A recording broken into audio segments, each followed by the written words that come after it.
कुछ लोग वक्त के साथ साथ चलते हैं, कुछ लोग वक्त के आगे आगे चलते हैं, लेकिन कुछ लोग ऐसे भी हैं जो वक्त के इतना आगे निकल जाते हैं जहां तक फरिश्ते भी नहीं पहुंच पाते।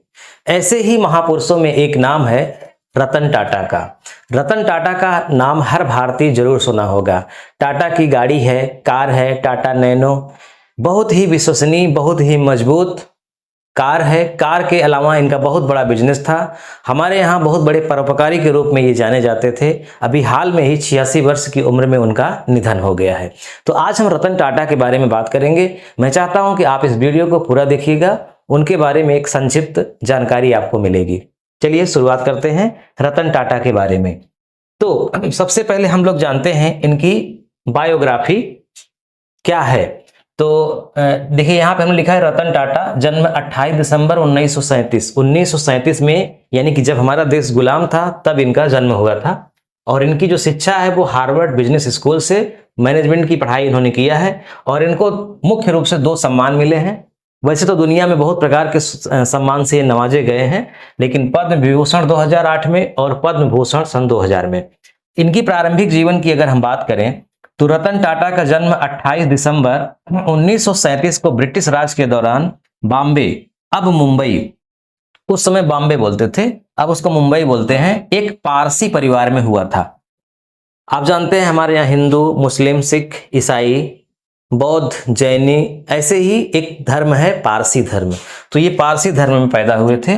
वह नवल टाटा के बेटे थे, यानी इनके पिता का नाम नवल टाटा था, जिनका जन्म सूरत में हुआ था, इनके पिताजी का।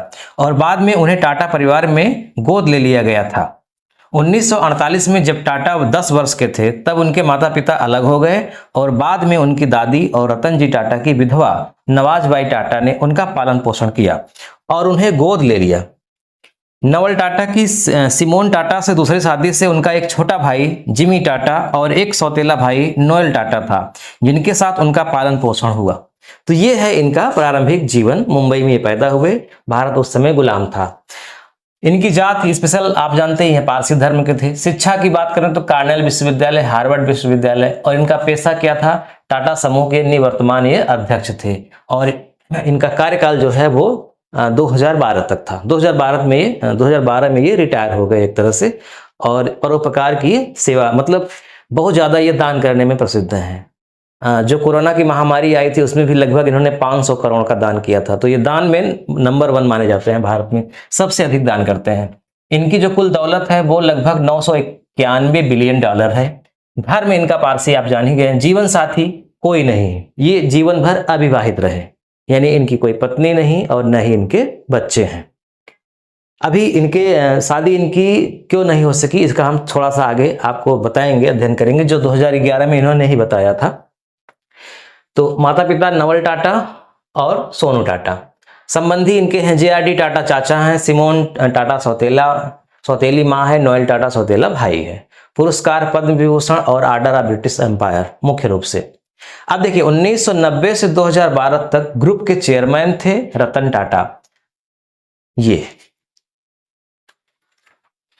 अब इनका विवाह नहीं हुआ था, लेकिन 2011 में इन्होंने ऐसे ही एक इंटरव्यू में बताया था कि 4 बार हुआ प्यार, शादी नहीं हुई। मतलब इन्होंने पूरे जीवन में 4 बार कोशिश किया विवाह करने का, लेकिन अंततः बात नहीं बनी और विवाह नहीं कर सके। तो उसका इसमें थोड़ा सा है। रतन टाटा ने एक इंटरव्यू में बताया था उन्हें 4 बार प्यार हुआ और बात शादी तक आ पहुंची थी। हालांकि हर बार अंत में शादी नहीं हो सकी।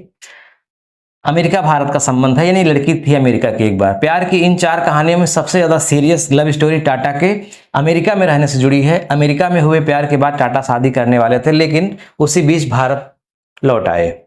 लड़की को भी भारत आना था, लेकिन 1962 में भारत चीन के बीच चल रहे युद्ध के कारण वो भारत नहीं आ पाई और कुछ साल बाद अमेरिका में ही उसने किसी और से शादी कर ली। तो कुल मिला के रतन टाटा जीवन भर अविवाहित रहे और इन्होंने शादी नहीं किया। इनका कोई एक तरह से खून की रिश्ता वाला वारिस नहीं है। एक सबसे इंटरेस्टिंग बात मैं आपको बताता हूँ। इंटरेस्टिंग बात तो बहुत है, इतनी है कि कम से कम 2-4 घंटे का भी वीडियो बनाया जाए तो भी कम पड़ जाएगा, लेकिन मैं संक्षिप्त आपको जानकारी देना चाहता हूँ।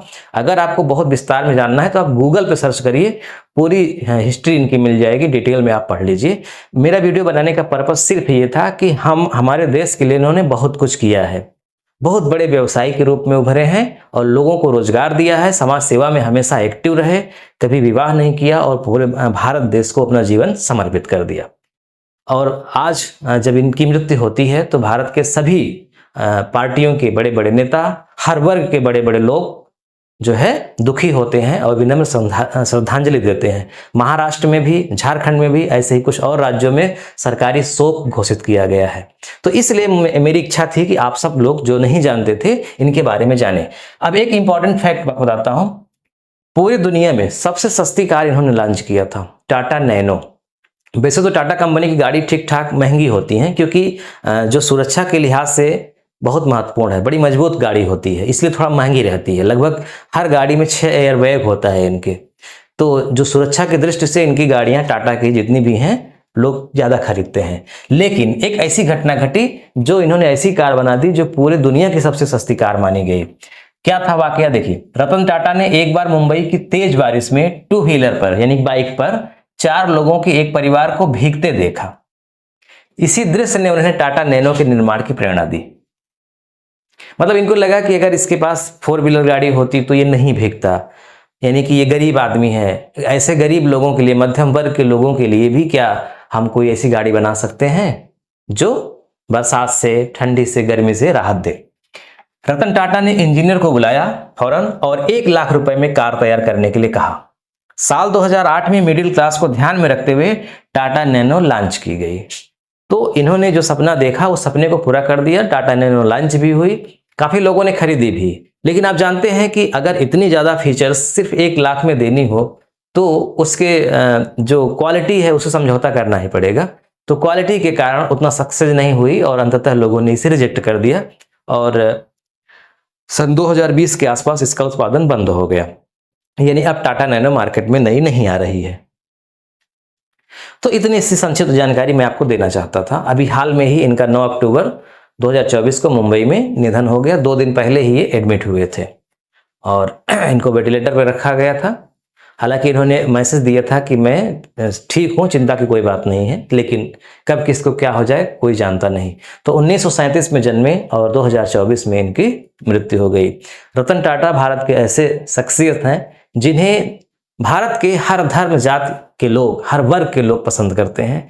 किसी से मतलब मुझे नहीं लगता कि कोई इनका आलोचक भी होगा।